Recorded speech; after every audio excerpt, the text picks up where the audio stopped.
welcome to 5-Minute Tech Lessons. In this video series, we're going to explore the latest in educational technology and talk about the programs and applications that you can use in your online classes. In this episode, I'm going to share with you 5 essential tips for online learning. Now, some of these tips will be review, and for others, these tips will be game changers. I encourage you to create a sandbox class in your Google Classroom. This will allow you a place where you can explore and you can try out new things that we talk about in this video series. Now, the sandbox will not have any students. I encourage you to invite fellow teachers. And in this way, you can help each other out and build upon the things that we talk about in this video series. So let's get started with these first 5 essential tips. Tip number 1, to reset the Meet code, click on Settings and scroll down till you see the Google Meet icon. Here you have 2 options. You can click on the drop-down menu to reset the Meet code. This will generate an entirely new Meet code. And you can also hide the Meet code from students. This way, they cannot join until you activate the Meet code. Here you can see the Meet code is hidden. Bonus tip time. You can change the camera's resolution by clicking on the 3 dots, going to Settings, clicking Video, and choosing 720p. This will make sure that your video quality is the highest possible. You can also click the 3 dots and turn off the blur feature, or turn on whenever you'd like.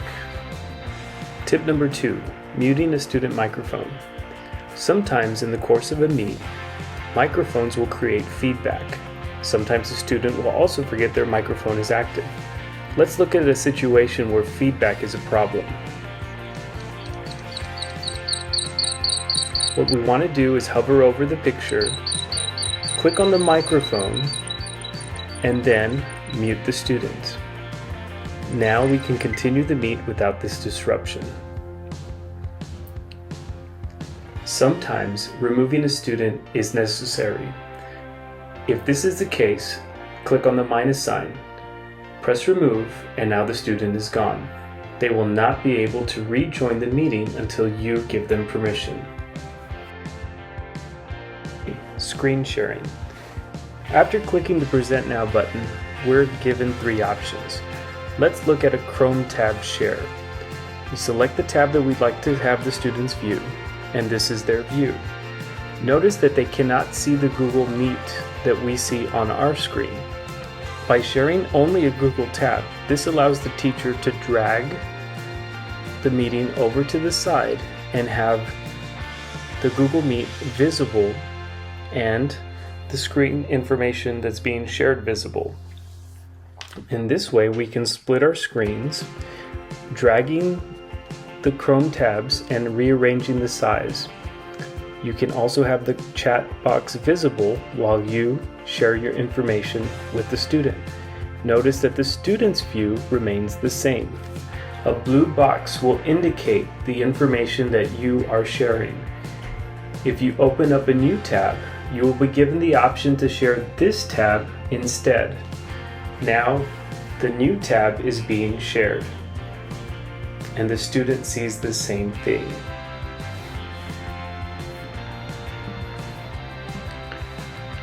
Tip number 5, sharing your entire screen.